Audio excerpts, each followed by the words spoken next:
Okay, so share ko sa inyo to guys, no. Sa mga hindi pa nakakalam guys, no, kung paano guys maglipat guys ng mga files natin guys sa ating phone to phone guys, no. So Android to Android phone guys, Android to Android phone device guys. So ito guys yung video tutorial natin guys ay kung paano maglipat guys ng files guys na hindi tayo gagamit guys ng mga third party application guys, no, katulad ng mga ShareIt at kung ano-ano pang mga third party application guys para makapag send tayo guys sa kabilang po natin guys ng files guys.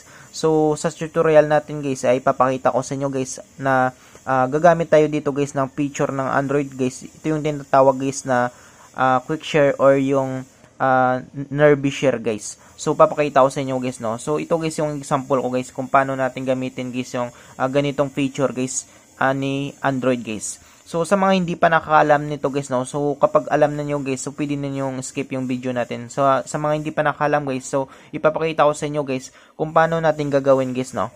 So halimbawa guys ay ito yung maglilipat guys ng files guys, no. Ito yung magsisend tapos ito yung receiver guys, no. So halimbawa magsisend tayo guys ng kahit anong files guys, no. So halimbawa guys ay pictures guys, no. So picture, magano tayo guys ng picture natin. Yan. So halimbawa guys ay ito guys, no. So halimbawa guys ay sisend ko ito guys sa dito guys, no, sa kabilang phone ko guys na hindi ako gagamit guys ng third party application guys, no, katulad ng mga ShareIt guys. So ngayon guys ay ang gagawin ko lang dito guys sa kabilang phone ko para maka-receive ako dito ng picture na ganito guys ay i-open ko lang dito guys yung feature dito guys na Nerby share guys, no. So kapag walang Nerby share guys, so pwedeng quick share. Kapag walang quick share guys, so pwedeng Nerby share. So dalawa lang yan sila guys, no. Nerby share at yung quick share guys. Yan. So ngayon guys ay gagawin natin, i-click lang natin ito guys yung Nerby share. Yan. I-focus natin guys. So ito guys, no. Nerby share. So ang gagawin ko guys para maka-receive ako dito guys sa phone ko na ito, click ko lang ito guys yung Nerby share na yan. Tapos click ko lang guys yung turn on Bluetooth and Wi-Fi guys. So click ko lang yung guys yung turn on. Yan. So kapag naka-turn on na yan guys ay naka-standby na ito guys para mag-receive guys, no. So kung gagawin ko lang dito guys ay click ko lang ito guys yung scene na ito. So pagka-click ko yan ng scene na yan guys ay hanapin ko lang dito guys yung quick share guys, no, or yung Nerby share guys. So dito guys walang Nerby share. Dito naman guys walang quick share guys. So okay lang yan sila guys, no. Kaya quick share to quick share, Nerby share to Nerby share at yung quick share to Nerby share guys. Yan. So halimbawa guys ay ito yung isi-send ko guys. So click ko lang guys yung quick share na ito guys. Yan.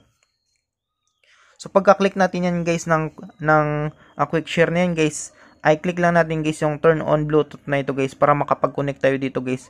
So click natin guys yung allow. Yan.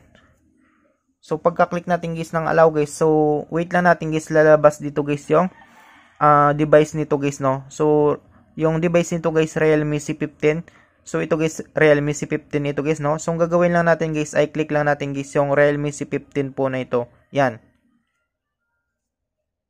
So automatic na yun guys, no. Lalabas dito guys yung accept guys, no. So ang gagawin natin dito guys, click lang natin guys yung accept para ma-receive natin guys yung sine natin dito. Yan. So, kung makita nyo guys, no. So, easy lang siya gagamitin guys, no. Tapos, try natin guys yung na-receive natin guys na picture na sinin natin. Yan. Yan. So, kung makita nyo guys, ay ito na yung picture guys na sinin natin guys na galing dito guys. Yan. So, ganun lang kadali guys, no. Kung paano natin gamitin guys. So, ngayon guys, ay try naman natin guys gamitin guys yung Nerby share guys, no. So, dito naman tayo magsasend guys sa quick share cup. Try natin guys kung pwede siya guys, no. So, try natin guys. Yan. So, try naman natin ito guys, no. Magsasend tayo dito guys sa phone device natin na ito guys. So, ito naman guys yung sender at ito guys yung receiver guys, no. So, try naman natin guys Nerby share to quick share guys, no. Kung pwede siya guys. So, punta tayo dito guys sa gallery natin. Yan. Tapos, click lang natin guys yung makita nyo guys sa gallery nyo guys. Click lang natin guys yung scene na ito. So, halimbawa guys, no. Yan. So, halimbawa guys, ay maghanap lang tayo dito guys sa ating gallery guys ng gusto nating isin na picture guys. Yan. So, halimbawa guys ay ito. So, para masin natin yan dito guys sa phone na ito guys, yung receiver na ito guys. Ang gagawin na natin guys, click natin guys yung send na ito. Yan. So pagka-click natin guys ng send na yan guys, click lang natin guys yung Nerby Share na ito. Yan. Click natin Nerby Share. Tapos dito naman, punta tayo dito guys sa ating quick share.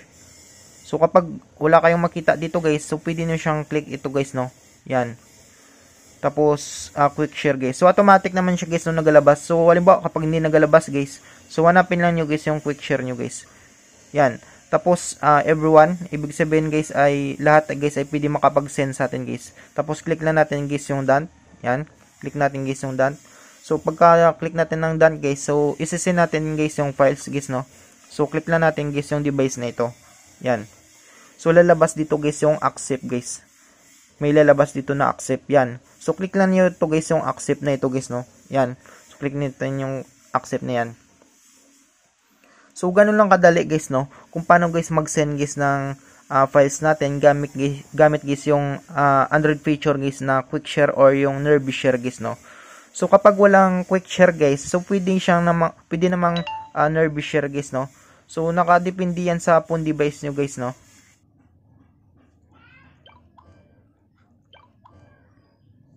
So yung kagandaan dito guys, kahit hindi tayo gumamit guys ng third party application guys, no, katulad ng mga ShareIt. So kasi sa storage natin guys, halimbawa mababa lang din naman yung storage ng phone device natin guys. So kahit hindi na tayo mag-download guys ng ano guys, no, ng ShareIt guys. So madali na lang guys makapag-send to send guys Android to Android phone device guys. Okay? So I hope guys na makatulong sa inyo itong video tutorial natin. Sa mga bago pa lang sa ating channel guys, no, huwag nating kalimutan guys i-click guys yung subscribe at yung notification bell button guys para ma-update ko kayo guys sa susunod dating video tutorial guys. Thank you guys and God bless sa lahat.